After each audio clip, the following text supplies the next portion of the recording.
Glue in. En un video anterior aprendimos que los capacitores se comportan de una forma particular en paralelo. Sus capacitancias se suman directamente, pero en serie debemos sumar sus inversas. Entonces podríamos pensar que los inductores se combinan de la misma manera. Sin embargo, ocurre exactamente lo contrario. Los inductores se comportan como las resistencias. En serie se suman directamente y en paralelo se suman mediante sus recíprocos. Entonces, ¿por qué ocurre esto? ¿Y cómo podemos reemplazar varios inductores por uno equivalente? Para entender las asociaciones de inductores solo necesitamos una ecuación. El voltaje en un inductor es igual a su inductancia multiplicada por la rapidez con la que cambia la corriente. La letra L representa la inductancia y el término de I de T representa qué tan rápido cambia la corriente con respecto al tiempo. Por lo tanto, si conocemos la corriente que atraviesa un inductor y cómo cambia, podemos calcular el voltaje entre sus terminales. Esta será la base para deducir tanto la conexión en serie como la conexión en paralelo.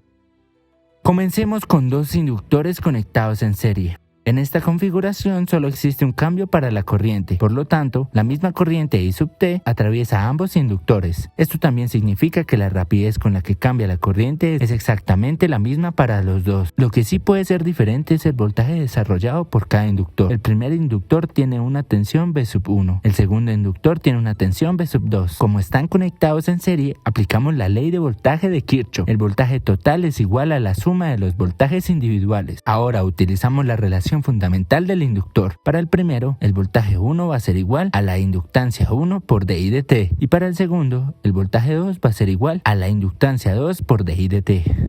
Sustituimos ahora los voltajes individuales en la ecuación total. Entonces el voltaje va a ser igual a la inductancia 1 por dI de T más la inductancia 2 por dI de T. Como vemos, el término de I de T es el mismo para ambos inductores. Podemos sacarlo como factor común. Entonces el voltaje va a ser igual a la inductancia 1 más la inductancia 2 por dI de T. Pero queremos reemplazar los dos inductores por un solo inductor equivalente. Para ese inductor se debe cumplir. La tensión va a ser igual a una inductancia equivalente por dI de T. Al comparar las dos expresiones, obtenemos que la inductancia equivalente va a ser igual a la inductancia de 1 más la inductancia de 2. Y si tenemos más conductores, la inductancia equivalente va a ser L1 más L2 hasta Ln. La inductancia equivalente aumenta porque todos los inductores reaccionan ante el mismo cambio de corriente y sus voltajes se suman. Ahora conectemos dos inductores en paralelo. En esta configuración, ambos inductores están conectados exactamente entre los mismos nodos. Por lo tanto, el voltaje es igual para los dos. V sub 1 igual a V sub 2 igual a V sub 3. Pero la corriente total ya no atraviesa un único camino. La corriente se divide entre las dos ramas. Una parte circula por L1 y la otra parte circula por L2. Aplicando la ley de corrientes de Kirchhoff, decimos que la corriente total va a ser igual a la suma de la corriente 1 más la corriente 2. Como las corrientes cambian con el tiempo, también podemos describir que dI de T total va a ser igual a dI1 de T más dI2 de T. Ahora despejamos la rapidez de cambio de la corriente a partir de la ecuación del inductor. Como el voltaje va a ser igual a la inductancia por dI de T, entonces dI de T va a ser igual al voltaje sobre la inductancia. Para cada rama obtenemos dI1 de T va a ser igual al voltaje por la inductancia 1, dI2 de T igual al voltaje sobre inductancia 2. Sustituimos ahora cada rapidez de cambio de corriente en la ecuación de Kirchhoff. Para el inductor equivalente, dI de T va a ser igual al voltaje sobre la inductancia equivalente, y para cada una de las ramas, dI1 de T va a ser igual al voltaje sobre inductancia 1, dI2 de T va a ser igual al voltaje sobre inductancia 2. Entonces, el voltaje sobre la inductancia equivalente va a ser igual a la suma de voltaje sobre inductancia 1 más voltaje sobre inductancia 2.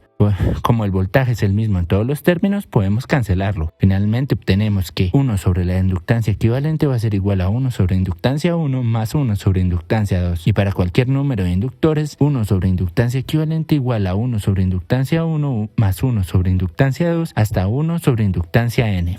Ahora podemos comparar los tres componentes. Las resistencias y los inductores siguen las mismas reglas de asociación. En serie, sus valores se suman directamente. En paralelo se suman sus recíprocos. Los capacitores se comportan de manera contraria. En paralelo las capacitancias se suman directamente y en serie debemos sumar sus recíprocos. Por eso, si ya recuerdas la asociación de resistencias, también puedes recordar la de los inductores.